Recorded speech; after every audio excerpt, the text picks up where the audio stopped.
Assalamualaikum warahmatullahi wabarakatuh. Di sini kami kelompok 4 ingin mempresentasikan materi tentang problematika masa pensiun dan menolak yang berhasil. Sebelumnya, kami ingin memperkenalkan anggota kelompok kami, yaitu Berlian Nur Syafitriana, Reza Zianur Fazrin, dan Hasan Ulfaros. Berikut materi yang akan kami sampaikan. Assalamualaikum warahmatullahi wabarakatuh. Saya Berlian Nur Syafitriana dari BKI semester 6C akan menjelaskan tentang latar belakang mengenai problematika masa pensiun dan menolak yang berhasil. Manusia lanjut usia atau lansia dalam banyak pemikiran orang bahwa mereka adalah manusia yang sudah tidak produktif lagi. Di usia lanjut ini, terkadang muncul pemikiran bahwa mereka sedang berada di sisa umur menunggu kematian. Sebagian besar para lansia belum siap menghadapi dan menyikapi masa tua, sehingga menyebabkan para lansia kurang dapat menyesuaikan diri dan memecahkan masalah yang dihadapi. Masalah umum yang terjadi pada para lansia yaitu berhubungan dengan kesehatan fisik, di mana para lansia ini sering terkena berbagai penyakit karena penurunan daya tahan tubuh mereka. Permasalahan pertama pada lanjut usia yaitu permasalahan menurunnya kekuatan fisik dan kesehatan. Sering dari para lanjut usia, mereka melihat masa lalunya dengan penuh penyesalan dan mereka ingin hidup kembali di masa sekarang. Kemudian kondisi fisik mereka yang menurun, berbagai penyakit pun menghampiri, sehingga mereka berpikir bahwa hidupnya itu hanya untuk menunggu kematian. Permasalahan selanjutnya yaitu permasalahan pensiun dan income atau penghasilan keluarga. Menurut Scores, pensiun dapat merupakan akhir pola hidup atau masa transisi pola hidup baru. Pensiun juga menyangkut berbagai perubahan seperti perubahan peran, perubahan keinginan individu, penilaian, bahkan keseluruhan hidup individu tersebut. Permasalahan berikutnya itu permasalahan penyesuaian diri dengan kematian pasangan hidup. Kematian salah satu pasangan merupakan salah satu yang perlu penyesuaian. Misalnya kematian suami berarti berkurangnya pendapatan dan timbulnya bahaya hidup sendiri sehingga melakukan perubahan aturan pada hidup. Permasalahan keempat yaitu permasalahan membentuk hubungan. Mereka biasanya membangun ikatan dengan kelompok usia mereka. Hal tersebut bertujuan untuk menghindari kesepian karena ditinggalkan oleh anak-anak mereka yang sudah tumbuh besar dan juga karena masa pensiun mereka. Biasanya hubungan tersebut dibangun atau dibuat di tempat-tempat peribadatan. Permasalahan yang terakhir yaitu permasalahan menyesuaikan diri dengan peran sosial yang luas. Para lansia ini memiliki banyak pengalaman karena mereka sudah berada di usia yang sangat jauh daripada para orang yang lebih muda, sehingga biasanya mereka dimintai pendapat dan masukan tentang kehidupan sosial. Dari situ terdapat perubahan yang terjadi dalam kegiatan sosial. Materi berikutnya yaitu persiapan menjelang masa pensiun. Di sini ada 3 kategori. Yang pertama itu ada makna hidup.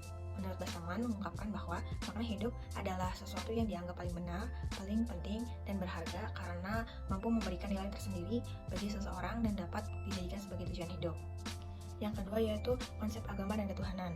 Kepercayaan dan keyakinan yang dinyatakan partisipan didukung oleh Flower dalam Kozia yang menjelaskan bahwa keimanan dapat dimiliki pada orang yang beragama maupun yang tidak beragama. Dengan selalu mengingat Tuhan dalam hidup akan membuat seseorang merasa damai dan tentram. Berikutnya yaitu interaksi sosial. Dalam interaksi sosial terdapat 3 hubungan. Yang pertama itu ada hubungan dengan keluarga. Yang disebutkan oleh Mandiah bahwa peran keluarga bagi lansia adalah menjaga dan merawat lansia serta mempertahankan status mental dan memfasilitasi kebutuhan spiritualitas lansia. Pemenuhan dukungan keluarga secara emosional menimbulkan perasaan yang bahagia pada lansia. Yang kedua yaitu hubungan dengan tetangga. Dikemukakan oleh Darmojo bahwa di daerah pedesaan, pergaulan antara lansia dilakukan secara teratur. Mereka lebih sering mengunjungi atau dikunjungi, sedangkan di daerah perkotaan, kegiatan ini jarang dilakukan. Yang ketiga itu ada hubungan dengan sesama teman di panti. Menurut hasil penelitian yang dilakukan oleh Setiti, kebutuhan sosial merupakan kebutuhan lansia yang dapat mempengaruhi emosional lansia.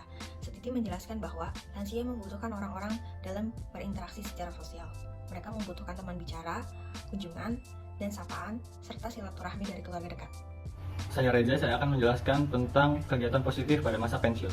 Memasuki masa pensiun dirasakan komunitas semakin berkurang, termasuk protokoler serta pengakuan masyarakat sekitar terhadap dirinya. Kondisi seperti ini dapat menimbulkan rasa kesepian dan kekecewaan.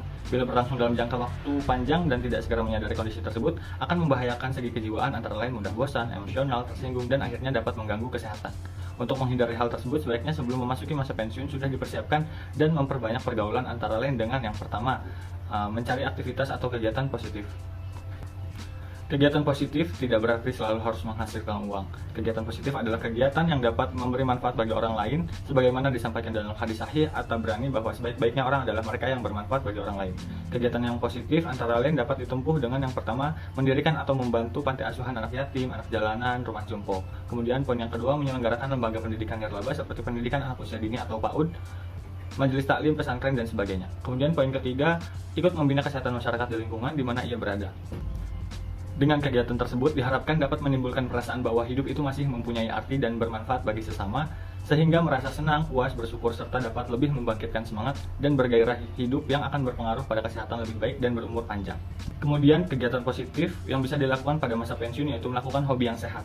Pada waktu senggang dapat dilakukan kegiatan yang rekreatif, bersifat menghibur atau menyenangkan, dan tidak membutuhkan biaya banyak seperti olahraga, kesenian, traveling, berkebun, pelihara ikan, mancing, dan sebagainya. Sedapat mungkin dilakukan bersama keluarga sehingga selain dapat menghilangkan kejenuhan atau kebosanan, juga dapat menambah rasa kedekatan, kebersamaan, serta dapat membina hubungan kasih sayang di antara sesama. Kegiatan seperti ini tentu saja harus diukur agar kesemuanya seimbang dengan kondisi dan situasi baik dari segi finansial maupun potensi fisik yang sudah tidak muda lagi, sehingga dapat memberikan manfaat bagi yang bersangkutan. Kemudian juga ada kegiatan untuk memperdalam ajaran agama. Jika pada waktu masih aktif, banyak kesibukan biasanya intensitas untuk memelihara hubungan dengan Tuhan secara relatif agak kurang. Maka pada waktu memasuki masa pensiun, hendaknya identitas ditambahkan. Mengingat keimanan manusia itu pasang surut, maka perlu selalu dipupuk. Dengan selalu berupaya untuk meningkatkan keimanan antara lain dengan yang pertama, banyak mengasah dan meningkatkan pemahaman ajaran agama. Selanjutnya, menghayati serta mengamalkan dalam kehidupan sehari-hari. Kemudian yang kedua, selalu berusaha untuk menjalin hubungan banyak bersilaturahmi dengan para ulama, antar teman dengan tetangga, saling asih, saling berkasih sayang, saling membantu, gotong royong, saling asah, saling bertukar pengetahuan dan pengalaman, saling asuh, saling membina, menjaga, serta mengingatkan, demi terciptanya kesejahteraan bersama. Kemudian juga ada kegiatan seperti banyak berinfak, sedekah, dan zakat, sesuai dengan keyakinan agama yang menyatakan bahwa sebagian harta yang dimiliki merupakan hak orang lain. Untuk itu harus dibagikan kepada orang yang berhak, diantaranya fakir, miskin, musafir, orang yang sedang kesusahan. Bahwa keberhasilan yang diperoleh seseorang bukan semata-mata dari usaha yang dilakukan. Selain itu, karena ridha Allah, juga berkat bantuan dan doa dari saudara maupun handai taulan. Kemudian juga yang terakhir, menerima keadaan dan syukur kepada ilahi. Dengan masih adanya kesempatan untuk menikmati masa pensiun dalam keadaan sehat, maka dapat menikmati makan tanpa banyak pantangan, dapat tidur nyenyak tanpa beban, banyak teman yang saling menyayang, dan mampu berbuat kebajikan amal soleh bagi sesama. Untuk itu wajib mensyukuri segala nikmat yang dianugerahkan oleh Tuhan. Kemudian juga saya akan menjelaskan tentang faktor-faktor yang mempengaruhi successful aging atau suksesnya pada masa pensiun. Berbagai faktor yang dapat memberikan kontribusi serta menentukan mampu atau tidaknya seseorang memperoleh atau mencapai kondisi successful aging. Salah satunya adalah faktor yang terkait antara individu dengan lingkungannya. Successful aging merupakan kondisi yang relatif subjektif bagi seseorang. Artinya kondisi ini dapat dirasakan seseorang dengan cara dan kadar yang berbeda-beda. Sehingga kondisi yang hampir sama bagi setiap orang yang disebut sebagai successful aging adalah terbebasnya dari penyakit. Menurut Budiarti 2010, faktor-faktor yang mempengaruhi successful aging yaitu yang pertama, faktor fisik dan kesehatan. Dalam hal ini terkait dengan bagaimana lanjut usia dapat mengatur pola makan seperti mengkonsumsi nutrisi dan vitamin untuk tubuh serta aktif melakukan olahraga. Faktor yang kedua, aktivitas. Lanjut usia mampu memanfaatkan waktu luang dengan melakukan aktivitas-aktivitas yang disenangi seperti bekerja, menjadi petani, pedagang, ibu rumah tangga, wira swasta, tukang pijit, dan lain-lain.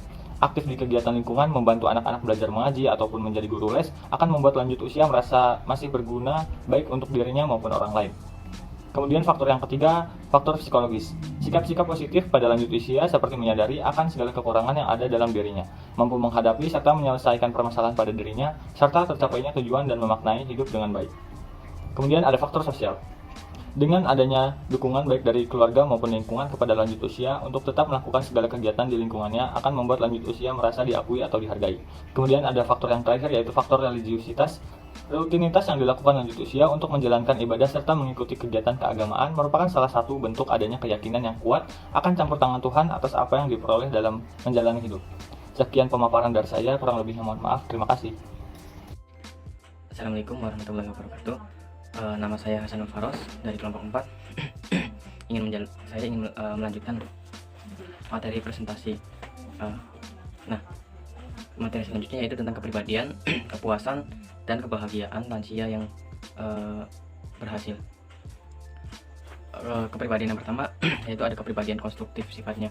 Model kepribadian ini sejak muda umumnya si lansia ini dapat menyesuaikan diri dengan baik pada tahap perubahan pola kehidupannya. Nah, jadi pada masa lanjut usianya model kepribadian ini dapat menerima kenyataan, sehingga pada saat memasuki usia pensiunan ia dapat menerima dengan sukarela dan tidak menjalaninya sebagai suatu masalah. Karena itu post power syndrome juga tidak dialami oleh lansia yang model seperti ini. Kemudian kepribadian yang kedua yaitu kepribadian mandiri.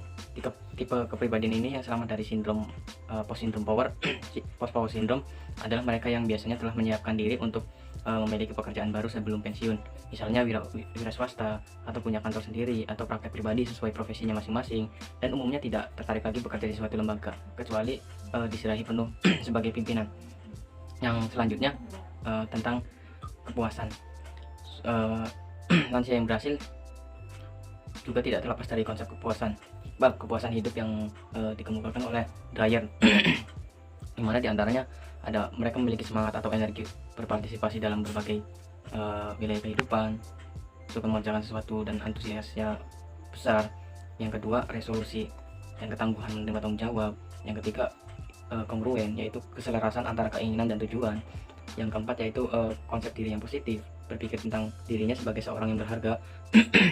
Yang kelima, suasana hati menunjukkan kebahagiaan, optimis dan senang dengan kehidupannya.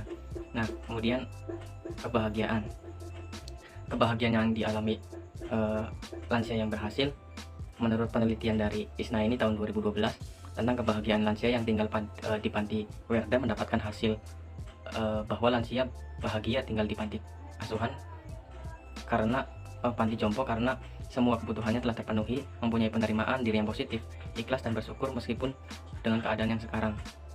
Nah, yang terakhir kemudian ada tentang bagaimana lansia menghadapi kematian yang husnul khotimah. Nah, lansia yang memiliki kearifan tinggi dapat diartikan bahwa lansia tersebut sudah mau memahami dan menerima perubahan yang terjadi. Semakin lansia siap untuk menerima kenyataan, maka tingkat keimanan dan kesadaran mereka akan ketuhanan akan semakin meningkat. Semakin lansia memandang baik kematian dan disertai penerimaan yang baik, maka tingkat kesadaran spiritualitas dan religiusitasnya pun semakin meningkat. Di antaranya seperti mungkin mereka memberi, sifatnya lebih terbuka, penuh kasih sayang, dan mungkin implementasi ajarannya sesuai agama, yaitu berzikir dan menjalankan perintah sholat 5 waktu dan ibadah-ibadah lainnya. Terima kasih. Demikianlah presentasi dari kelompok 4. Kurang lebihnya mohon maaf. Wassalamualaikum warahmatullahi wabarakatuh.